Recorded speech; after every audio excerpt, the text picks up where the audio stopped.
Bem-vindos ao canal Quem Sabe, temos um bate-papo hoje muito especial com uma amiga de muitos anos. Só não vou dizer quantos anos para não entregar nem a mim nem a ela. É a Kátia Junqueira. Kátia, seja muito bem-vinda ao canal. Você aqui tem portas abertas nesse canal sempre que você quiser, mas eu prefiro que você se apresente para as pessoas para que conheçam um pouquinho da sua trajetória. Bom, obrigada, Marcos. Eu agradeço muito aí o convite do canal. Como você disse, nós já nos conhecemos há bastante tempo. Melhor abafar um pouco o caso, né? Para não revelar algumas coisas que são um pouco indiscretas, como, por exemplo, a idade. Né? Exatamente. E é um pouco difícil quando a gente fala da gente mesmo, né? Mas eu vou tentar fazer uma breve apresentação. Meu nome é Kátia Junqueira. Eu me formei pela UERJ em Direito, tenho MBA em Regulação e Defesa das Concessões pela Fundação Getúlio Vargas, sou também pós-graduada em Direito Empresarial pelo Instituto Metodista Bennett e em Educação Ambiental pelo CAM. No momento, eu estou cursando o mestrado de Direito Constitucional na UF, sou desembargadora hoje do Tribunal Regional Eleitoral do Rio de Janeiro e diretora da Escola Judiciária Eleitoral também do TRE aqui do Rio de Janeiro. Atuei durante muitos anos como advogada, diretora jurídica de grandes empresas aqui do Rio de Janeiro. Sou também diretora de Assuntos Ambientais do IARA, que é o Instituto de Advocacia Racial e Ambiental. E hoje também venho atuando muito na questão do coaching e da mentoria, dada a experiência que eu tenho aí na profissão. E, inclusive, hoje sou membro da comissão, tanto da Comissão Federal quanto da Comissão Estadual de Coaching da Ordem dos Advogados Brasileiros. Então, é mais ou menos esse um pouco o panorama aqui da minha carreira. O meu currículo, como eu te falei até, tinha te comentado com você, meu currículo com todas as atividades realmente, ele tem mais de 20 páginas, mas aí a gente resume porque as pessoas não estão aqui interessadas em ouvir o meu currículo, né? Não, é sério, é vero, né? Porque se a gente for contar o currículo seu completo entre todos os trabalhos que você já realizou, a gente não vai sair, a gente acha que é uma live para falar do currículo. Brincando, tá? Tô brincando. Mas vamos ao nosso assunto que interessa. O nosso bate-papo hoje, ele está baseado na reinvenção profissional, tá? E como é que você imagina, como é que para você está hoje o mercado atual? Marcos, nós que nos conhecemos numa grande empresa que foi vendida, né, foi incorporada por uma empresa nacional, nós trabalhávamos numa empresa multinacional norte-americana, né, que foi, num dos raros casos, foi incorporada por uma grande empresa nacional. A gente está falando aí da Companhia Atlantique de Petróleo, que veio a ser incorporada pela Companhia Brasileira de Petróleo Ipiranga.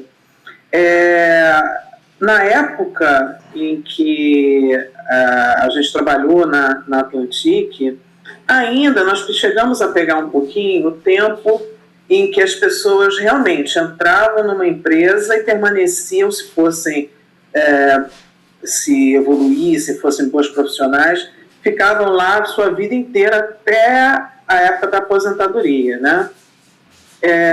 Tanto que quando houve a incorporação, e muita gente, inclusive, foi mandada embora, muita gente da Atlantique, né? Essas pessoas realmente perderam um pouco o rumo, né? Porque não estavam ambientadas, não estavam prevendo essa situação. Eu tinha colegas lá de mais de 20 anos de empresa que se viram lá sem pai nem mãe, né? Diante da situação que aconteceu. Mas eu acho que hoje essa situação mudou muito, né? Daquela época e de anos antes também, essa situação hoje ela mudou muito. Hoje a relação funcionário e empresa é uma relação de produzir, receber a remuneração. Você produz, você recebe. E outra coisa, uma relação muito mais, eu diria, de pouco tempo, muito mais curta, né? Hoje você não tem expectativa de entrar jovem numa empresa e sair aposentado. Até porque os próprios funcionários já não têm essa pretensão. Hoje o jovem que está entrando no mercado de trabalho, ele já tem uma outra percepção da vida, uma outra percepção do trabalho, ele quer uma coisa prazerosa, né? Ele privilegia o prazer em detrimento, às vezes, de realizar uma carreira sólida e bem-sucedida.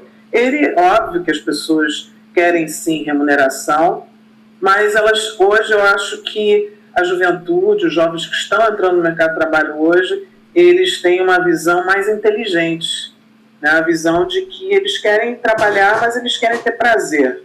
Eu acho que é mais ou menos por aí essa situação do mercado atual.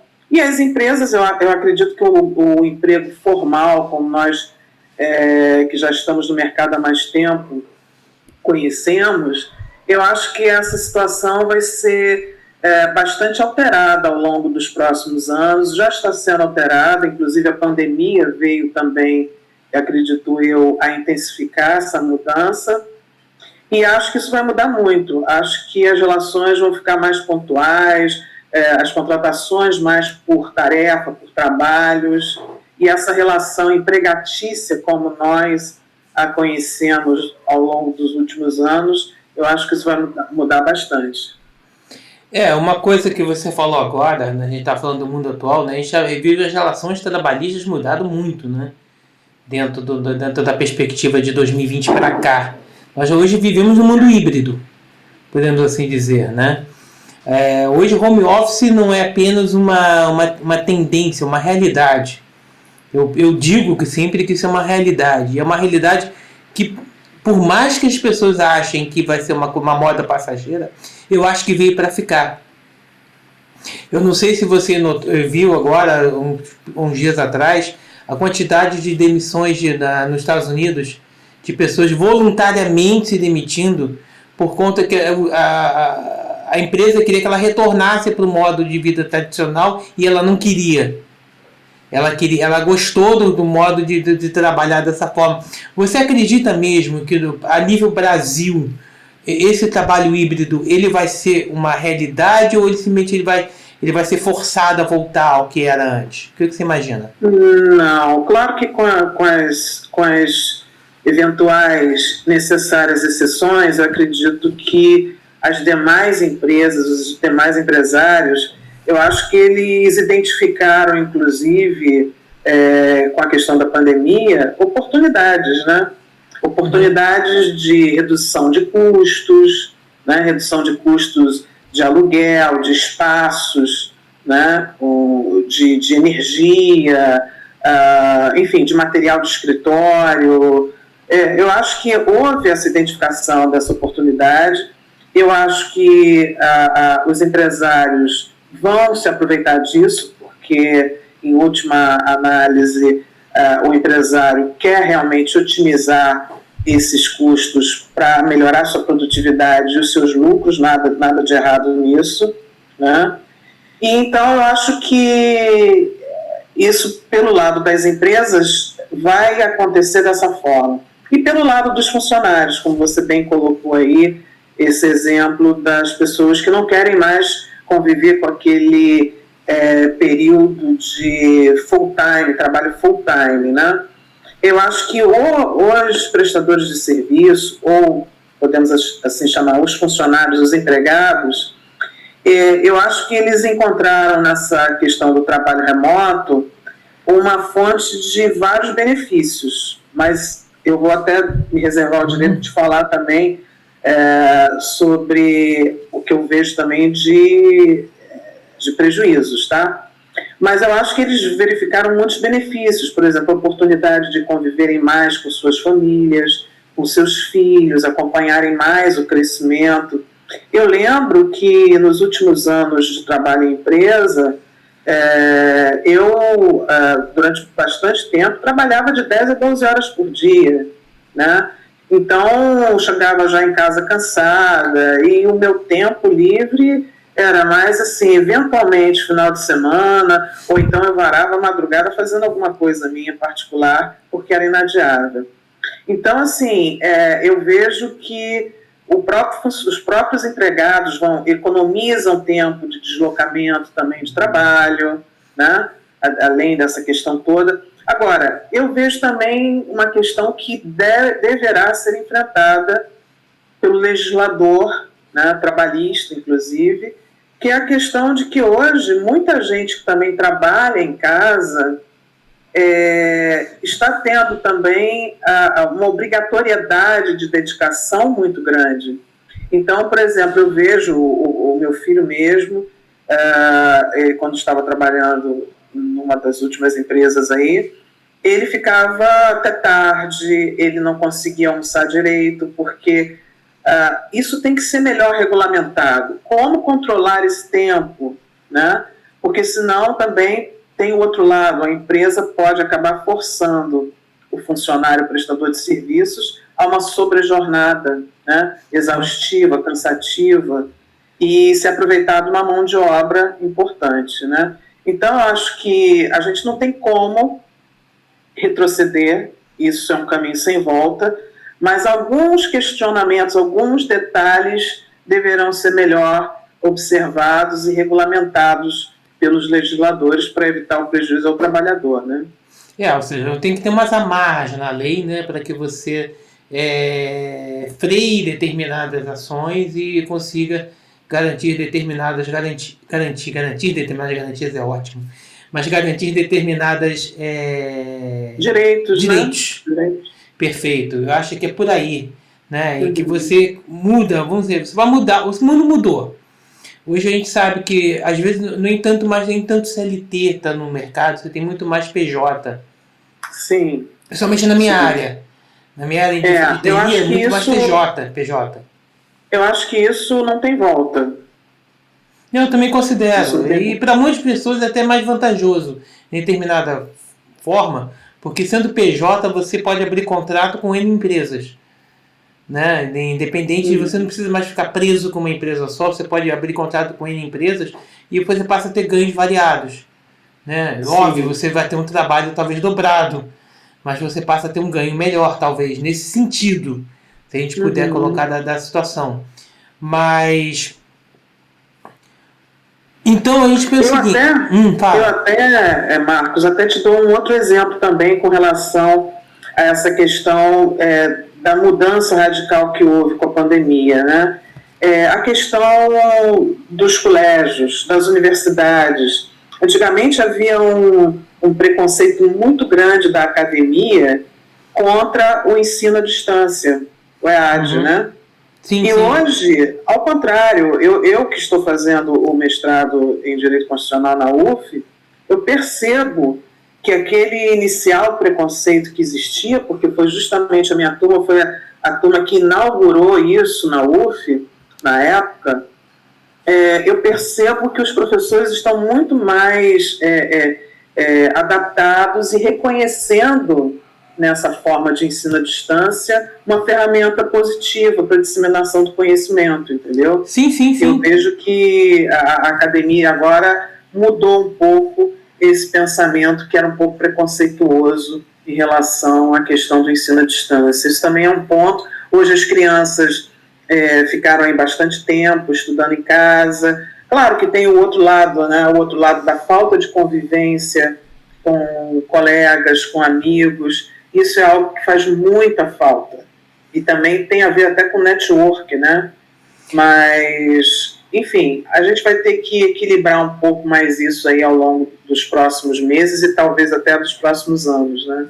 Eu acredito até da próxima década, se nós pararmos para pensar.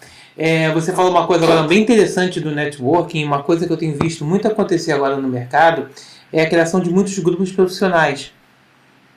Né? Grupos de networking mesmo, né? Grupos profissionais que você une empresários através de um WhatsApp da vida ou de um Instagram da vida, talvez, ou Telegram, melhor dizendo. E através desses grupos você passa a fazer negócios. Isso aí eu acho uma tendência. E por isso que na época, quando o WhatsApp ficou fora do ar agora, o prejuízo não foi só das pessoas que mandavam mensagem. Foi de grupos financeiros que não conseguiram mais realizar negócios. Não, isso aí foi muito prejudicial. É verdade. Né? É verdade. Então, se você parar para pensar, o mundo mudou, o mundo é eletrônico, o mundo é online. E agora nós entramos realmente no século XXI, o século online.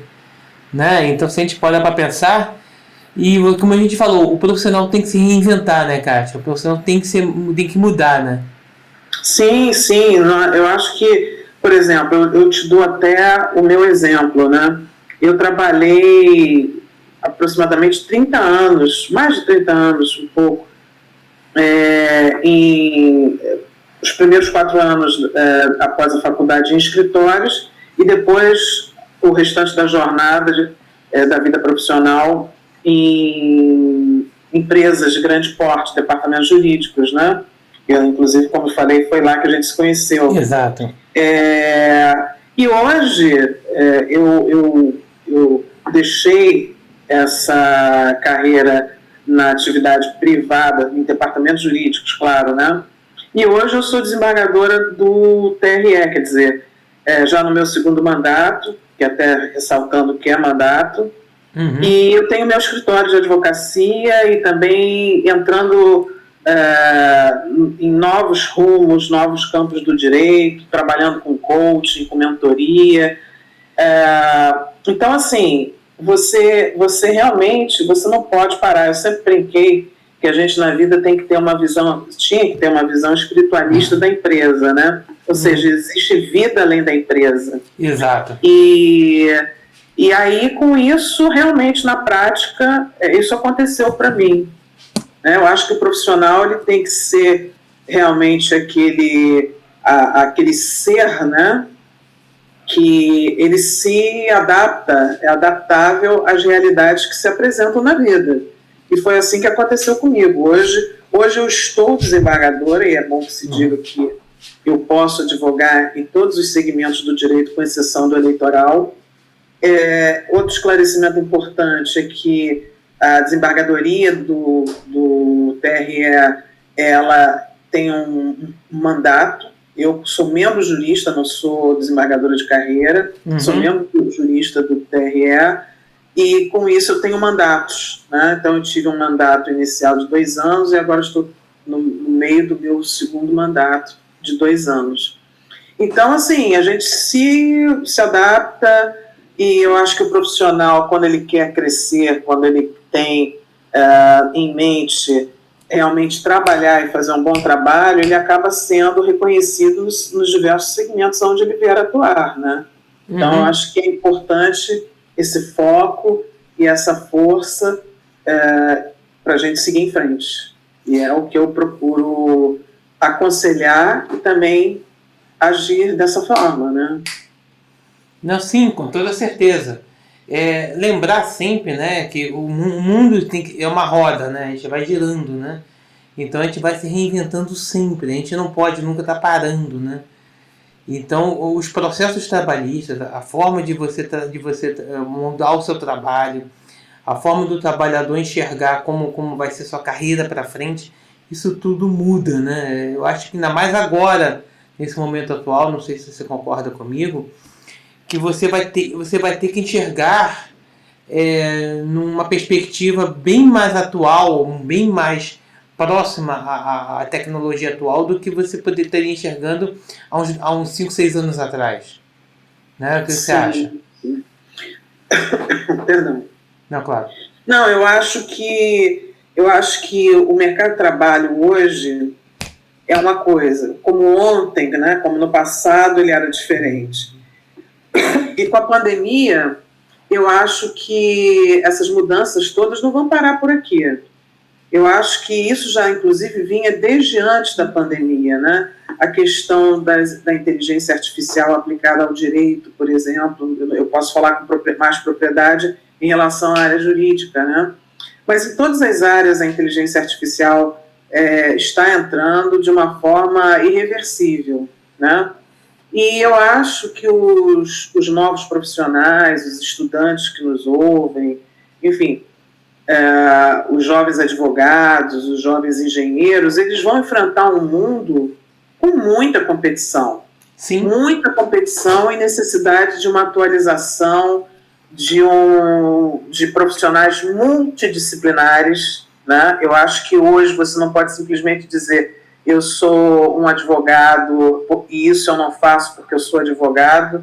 Não, hoje o advogado tem que estar entrando nos sistemas dos tribunais, tem que estar encaminhando documentos, enfim. Então, o profissional hoje, inclusive a gente tem o Google aí, tem as redes sociais, tem a internet de forma geral que nos abarrota de informações, né? Eu brinco até que eu me sinto um pouco uma esponja que fica absorvendo toda aquela coisa de informações e tal. Então, na verdade, óbvio que a gente tem que ter cautela nisso, a gente tem que saber separar o que é importante em termos de informação, porque do contrário você vai ficar totalmente sem rumo, né? Você tem que estabelecer prioridades em termos de assuntos, de temas e tal, mas eu entendo que o profissional do futuro vai ser aquele que é o multidisciplinar, que ele vai saber de tudo um pouco, com foco maior na sua especialização realmente, entendeu? E, como eu disse, muita competição e necessidade de atualização. Conhecimento nunca é demais. Né? Não, fato. Tudo aquilo que você puder, de fato, absorver, estudar e levar com você, como dizia meu pai, a única herança que eu posso te deixar, minha filha, é o conhecimento, é a educação e é o estudo. E é isso que a gente leva. Não, com toda certeza, né? Se nós formos parar para pensar, a educação é que move o mundo, né? Esse canal, por exemplo, é cultura e conhecimento, história, curiosidade, um bate-papo rico como esse que nós estamos tendo agora. Isso tudo aí é a mola mestra que move o mundo. Se a gente não mover ao mundo dessa forma, se a gente não fizer a engrenagem virar dessa forma, as pessoas que vão estar estagnadas lá atrás, elas vão se perder e vão ficar paradas no tempo, né? Eu fiz um bate-papo, eu não sei se você chegou a ver, se não chegou a ver, te recomendo, eu te passo depois o link para você ver, de uma gerenciando a carreira de mestre, do professor. Eu fiz com uma menina que ela é de AD e ela é especialista nisso, que ela é em gerenciamento de carreira de professores. Então ela fala que o professor não pode ser apenas uma pessoa que dá aula. Ele tem que começar a gerenciar a carreira, ele vai ter que aumentar os seus horizontes. Ou é isso ou ele morre no meio do caminho. Ponto. Né? E isso aí, minha irmã é professora, eu brinco com ela, fala o seguinte, olha, você tem que gerenciar a sua carreira. Você já tem 20 e tantos anos de carreira, mas não quer dizer que sua carreira acabou por agora. Né? Eu não vou entregar gente, tá? Mas o que acontece? Se você não gerenciar sua carreira, se você não gerenciar o seu modo de pensar, alguém vai vir e vai engolir você. Verdade. Né? E o momento que essa pessoa te engolir, acabou. Ponto final, ponto parágrafo, travessão. Chega, o outro capítulo e o capítulo agora escrito por essa pessoa. Né? Eu concordo com você, Marcos. E eu digo o seguinte, eu acho que a gente está um pouco num momento, nesse sentido, num momento de transição, né? Porque a minha geração, a sua geração, nós viemos de pais que, bem ou mal, de alguma forma, viveram muito próximo à guerra, Segunda Guerra. Nossos avós, com certeza, nossos pais foram criados pelos nossos avós, né? Sim. Então, foram gerações muito acostumadas ao sacrifício, muito acostumadas a buscar segurança, né? Dada a realidade que viveram lá atrás, né? Depois viemos nós, veio eu, você, enfim, e houve uma certa transição. Só que agora a geração que está aí é uma geração que está acostumada, não viveu essas guerras, né? Ela está acostumada a uma outra realidade. Por isso, são pessoas que conseguem, de alguma forma, lutar pelos seus sonhos, né? Lutar pelos seus sonhos. Nós, eu digo assim, de uma forma geral, nós tivemos sonhos também, mas os nossos sonhos talvez estivessem depois da nossa necessidade de segurança, né? Hoje não. Hoje eu vejo que essa geração nova, ela está colocando os sonhos à frente da segurança, né? E se atualizando de uma forma absurda, porque hoje você tem cursos online, vários cursos gratuitos, inclusive, né? Então, o conhecimento está ali, o conhecimento está muito próximo. Está aqui, eu estou aqui sentado e eu estou assistindo na tela um curso que está me acrescentando, né? Alguma coisa, uma atividade online que me acrescenta.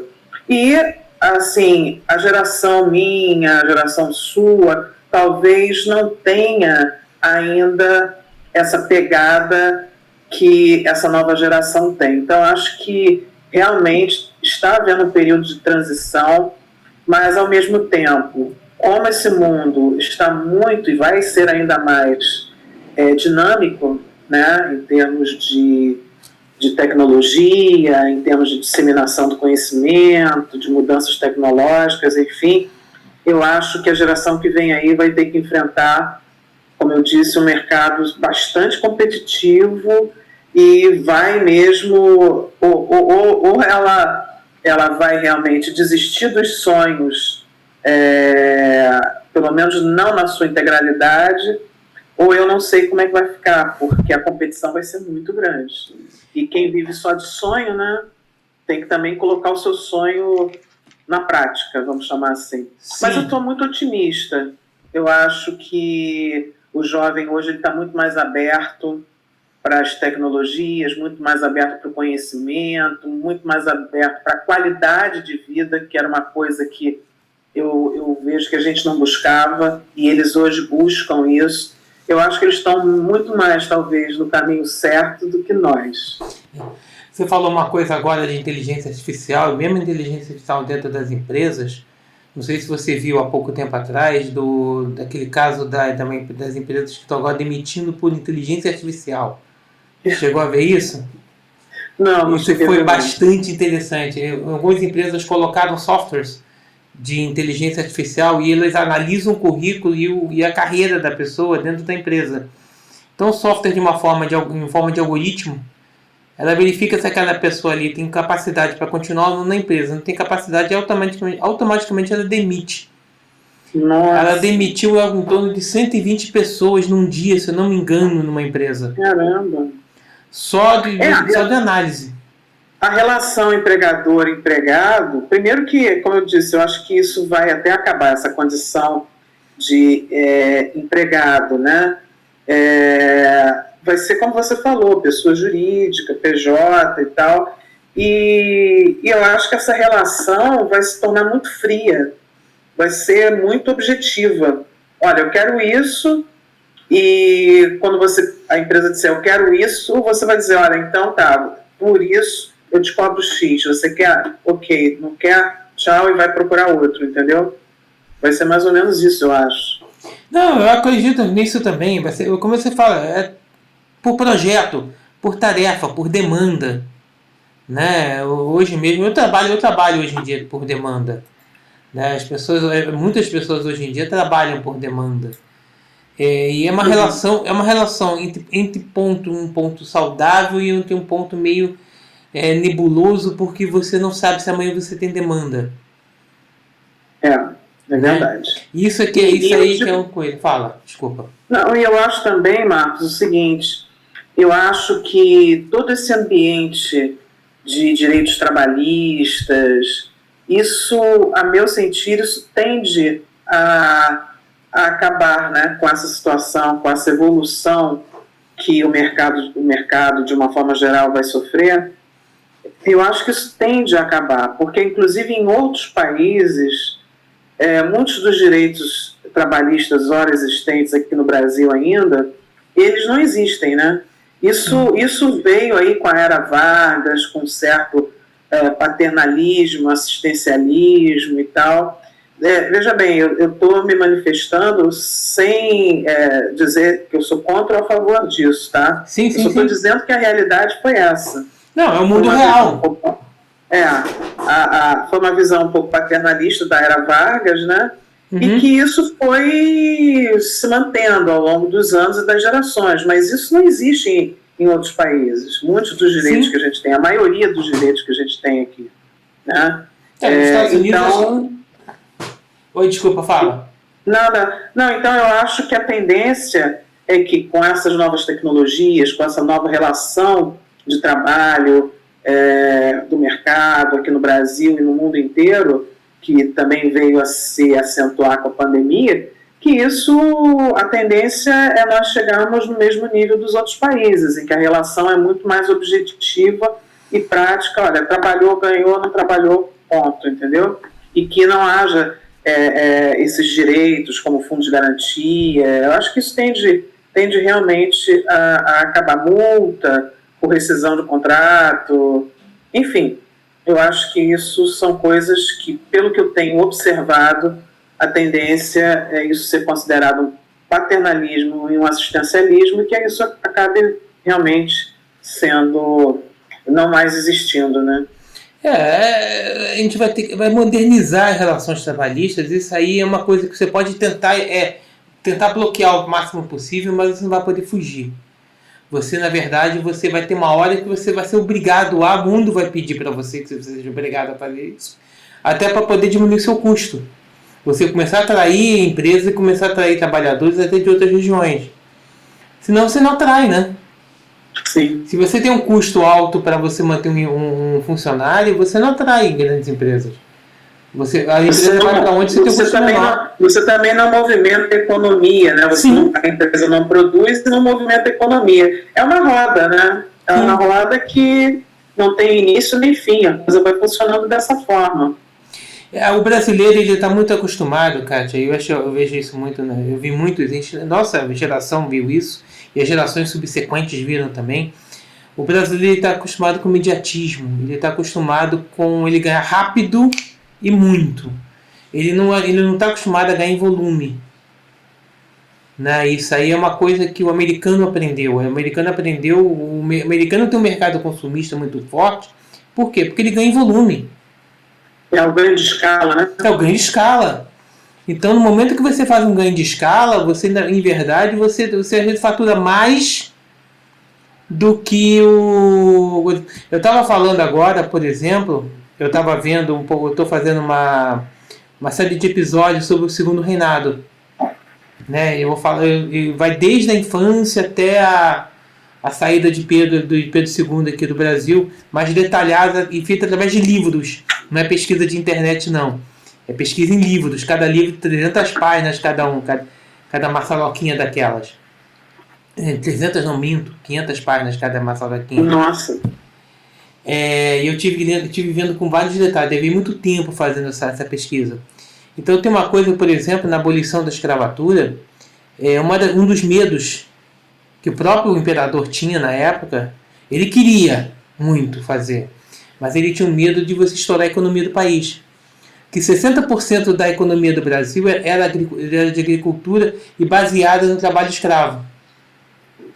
Então ele tinha medo, no momento que você libertasse os escravos, eles saíssem das fazendas ou deixasse aquele trabalho e você quebrasse a economia brasileira, que apesar de era forte nesse sentido, porque a agricultura era muito forte na época. E ainda nós somos um país agrícola, né?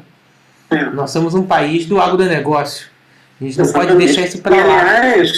Aliás, oportuno o seu comentário, porque eu, outro dia, para o meu canal e meu Instagram, meu perfil profissional, eu comentei 5 áreas do direito que tendem a crescer bastante para o futuro, né? E 2 delas são o ambiental e o agronegócio. E são muito interrelacionadas, né? Sim. As duas. São correlatas, né? Exatamente. Porque... uma depende da outra. Exato. Você não pode ter o agronegócio sem ter uma parte ambiental. Você não pode ter ambiental sem ter um agronegócio. Não adianta você cobrir isso aqui de floresta e você não ter subsistência para o povo. Exatamente. Né? 2/3, se não me engano, são 2/3 do nosso território é de floresta. E algumas de floresta nativa. Aí você para pensar, isso aí é área não cultivada. É área que tem que preservar? Tem. Mas você também tem que ver o lado do agronegócio, que é a roda motriz do nosso país. É o que gera a economia e o que faz com que nós tenhamos um PIB alto. Né? Então você tem a balança, às vezes, tende, né? Ela dá aquelas desreguladas. É o chamado equilíbrio ambiental e o desenvolvimento sustentável, né? Sustentável. Exato. E nesse ponto é que a gente tem que pensar o futuro do país, o futuro dos empregos está no desenvolvimento de tecnologias de inteligência, tecnologias jurídicas, tecnologias trabalhistas voltadas para essa área de agronegócio, para essa área de meio ambiente, em que você possa fazer com que as leis se unam de tal forma ao agronegócio que você possa gerar uma economia sustentável, né? Finalmente uma economia sustentável e que volte a gerar tão lucro que a gente precisa para o país. Verdade. A gente brinca, né? A gente fala pra caramba, né? O problema nosso é esse. Desde aquela época de Atlantique a gente fala muito. É verdade. Mas é importante porque eu acho que as pessoas não estão acostumadas a ouvir isso. Nós passamos de geração X, geração milênio, geração Y, geração Z, geração Delta, e vai ter geração aí para diante. Daqui a pouco a gente volta para o alfabeto grego lá para trás, vai para a geração Alfa. É verdade, verdade. Né? E por aí vai adiante, mas o importante é que a gente tem que ter consciência que a gente tem sempre que estar evoluindo. Não adianta estar apegado a velhos costumes sempre, se esses velhos costumes não deixam que a gente evolua e gere novos serviços e novos negócios. Porque vai acontecer, Kátia, acho que você concorda comigo, que daqui a pouco o país vai estar tão lá para trás e vai ser difícil a gente alcançar qualquer um na corrida. Se você parar para pensar, os carros autônomos e outras coisas que acontecem nos países desenvolvidos, nós estamos muito lá atrás. Nós estamos propensos a não conseguir chegar, talvez, em uma década ao nível deles. E quando a gente chegar, eles já estão uma década na frente. Uhum. Se a gente não acelerar esse processo agora e mudar o nosso mindset, né? Nosso modo de pensar, o Brasil vai ficar lá atrás. E a gente vê que, por exemplo, essa pandemia veio mostrar a importância da ciência, né? Sim. A importância dos nossos cientistas, dos cientistas do mundo todo desse segmento. E aí, assim, existe a ciência da tecnologia, existe a ciência jurídica, que também é uma ciência, com esse olhar científico, a da tecnologia, enfim. Então, a ciência é sempre muito importante, seja ela qual for, né? Forma evolutiva, né? O homem evolui, ele não, o homem que para, ele não prospera.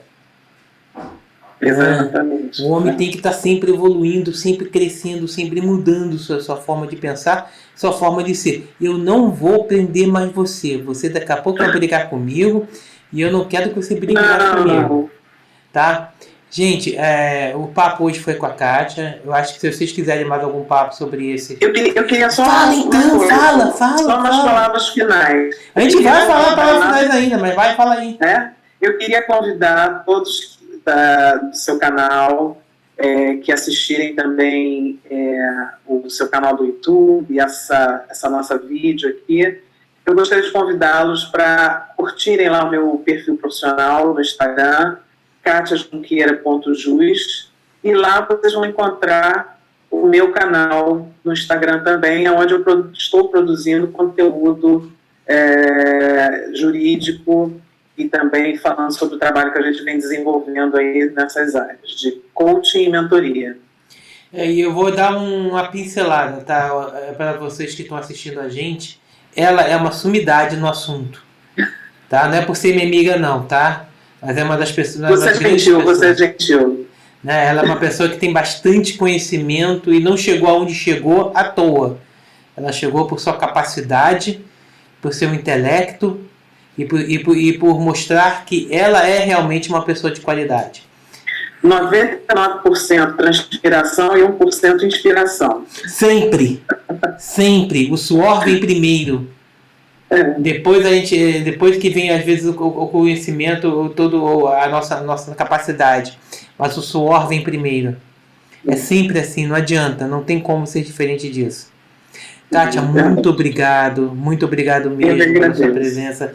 A gente lutou bastante para fazer nossa live, né? Você vê quando até coincidiu a nossa parte profissional, né? Que é complicada, mas é importante que a gente conseguiu, tá? E eu agradeço demais a sua presença aqui, tá? Como eu digo, é uma grande amiga e que eu tenho muito orgulho de ser seu amigo. Isso eu falo para todos que estão assistindo a gente. Eu que agradeço essa oportunidade de bater esse papo com você, de divulgar o novo trabalho que eu tenho feito. Enfim, realmente a gente já estava já há um bom tempo para marcar, mas realmente a gente acha que e isso até é um certo preconceito, né? Que o trabalho remoto, que o home office faz com que a gente trabalhe menos. E como eu disse, a gente tem até que ver essa questão trabalhista, porque a gente acaba trabalhando muito mais. Com muito toda mais. certeza. E puxando a brasa para minha sardinha, as mulheres trabalham mais que os homens. Vou aceitar o teu lado. Importante que todos juntos a gente vai chegar e vai construir um mundo muito melhor. Isso eu não tenho dúvida. Com certeza. Katia, muito obrigado. Fica com Deus. Gente, fiquem com Deus. Muito obrigado. Até uma próxima. Por favor, continue no nosso canal e vão visitar o canal da Kátia, onde vocês vão aprender muito sobre a área jurídica, porque ela vai dar aulas para você, eu tenho certeza. Fique até uma próxima. Tchau, tchau. Tchau, tchau.